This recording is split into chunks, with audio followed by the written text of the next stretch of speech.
سلام عليكم، مرحبا بكم. ان شاء الله كامل تكونوا بخير وعلى خير. اليوم ان شاء الله حنتقاسم مع خياتي مع الدخول المدرسي لوليداتنا، ان شاء الله دخول موفق باذن الله. حندير لكم واحد الوصفه تاع البريوش تجي بزاف هايله وخفيفه وعلى ضربه توجد، خاصه هذه الايام راهي سخونه بزاف يا البنات.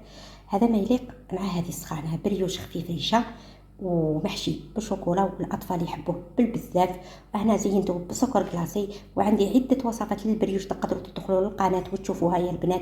ان شاء الله تعجبكم الفيديو تاعنا لنهار اليوم. تنسوني جام الفيديو باش يشوفوا اكبر عدد ممكن. شوفوا كيفاش خرج، راح تشوفوا نقسموه مع بعض. شوفوا طايب من تحت ومن فوق يا البنات، جا محمر على قنيعه. شوفوا كيفاش نقسموه، يجي ما شاء الله يا البنات. شوفوا جا محشي حتى للقلب، جا طري جا خفيف. شوفوا ديك الشيكولا، شوفوا الخفه تاعو، شوفوا القوام تاعو بزاف هايل. ان شاء الله يعجبكم وتجربوه فضلا منكم وليس امر دائما. نقولكم جام الفيديو باش يشوفوا اكبر عدد ممكن يا البنات. ان شاء الله يعجبكم الوصفه تاعنا لنهار اليوم. نقولكم تفضلوا نشوفوا كيفاش حضرنا.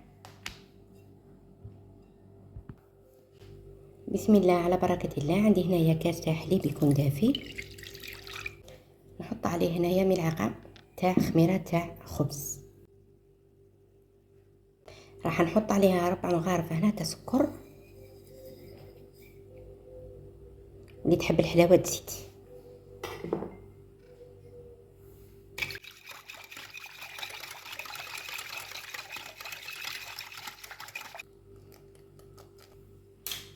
حطيت هنايا حبه تاع بيض كامله، وعندي هنا ملعقه مملوءه تاع لافاني. هنحط كامل المواد على بعضهم بعض. وعندي هنايا مبشور تاع البرتقال اللي ما نستغناش عليه في البريوش. انا هنايا راني دايرته في المجمد، مقشراته هكا بشراته حطيته في المجمد. كاين نحب ندير الوصفه تاع البريوش نلقاه واجد، راح يعطيكم واحد النكهه بزاف شابه في البريوش. عندي هنايا ربع الكاس تاع الزيت، تقريبا 5 مغارف كبار. الفارينه تاعي هنايا راهي مغربله.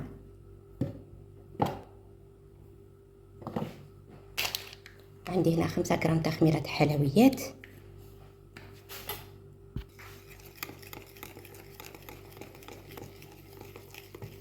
نخلط كلش هكا مع بعضه وبعض حتى نتحصلوا على واحد الخليط يكون متجانس لكن ماشي قاصح.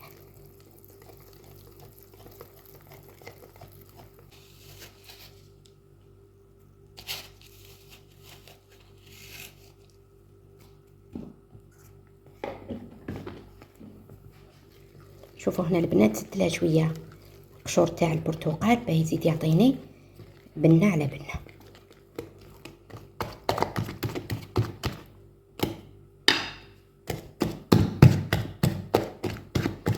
هذه الخطوه مهمه جدا في البريوش البنات، باه يجيكم البريوش خفيف ومهوي من الداخل.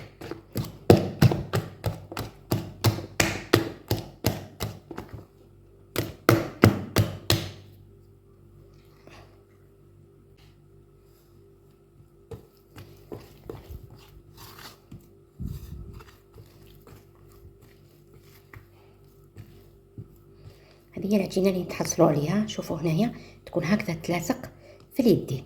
هذا هو البريوش اللي يخرج هكا ناجح.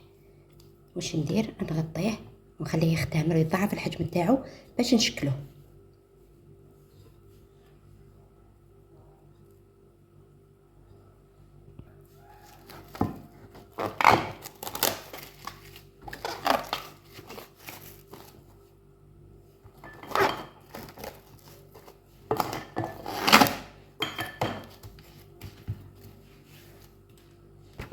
شوفوا بعد ما ضاعف الحجم تاعو وخمر البريوش تاعنا،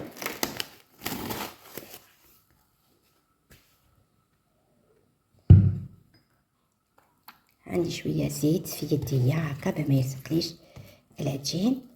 نهبط هكا الخمور تاعو وراح نشكلو على شكل كرات بهذا الحجم.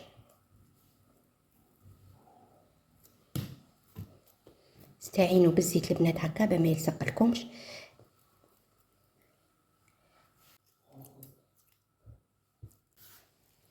نبداو بالاولى اللي بديت بها تكون ريحت، نخبزها بهذا الشكل.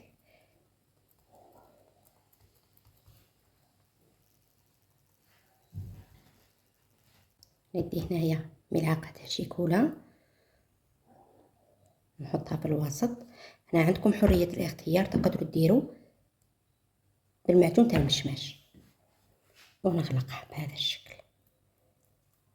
شوفوا الغلق تاعها سهل بزاف. شوف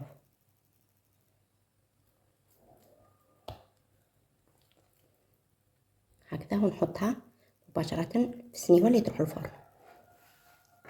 صغيره تحبوها كبيره كيما تحبوا ديروا. المهم هذا البريوش بزاف مليح مع الدخول المدرسي لوليداتنا يسقهوه به قبل ما يروحوا. ان شاء الله يعجبكم يا البنات وتجربوه، وما تنساونيش دائما باجام الفيديو باش يشوفوا اكبر عدد ممكن. ان شاء الله يعجبكم الوصفات اللي نحطهم لكم البنات. هنا تقدروا تزيدوا الكميه تاع الشيكولا اللي تحبوها، وعلى بالي بلي نص الاطفال يحبوا الشيكولا. شوفوا الربط تاعو سهل بزاف وما يتفتحش معاكم كيكون يطيب.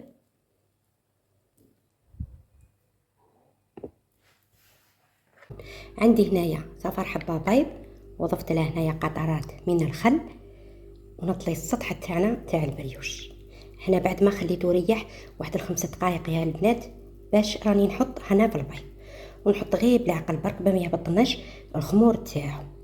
في هذه الاثناء راني دايره الفرن تاعي يسخن، نحطه يطيب ونعاودو نشوفوه في الشكل النهائي تاعو.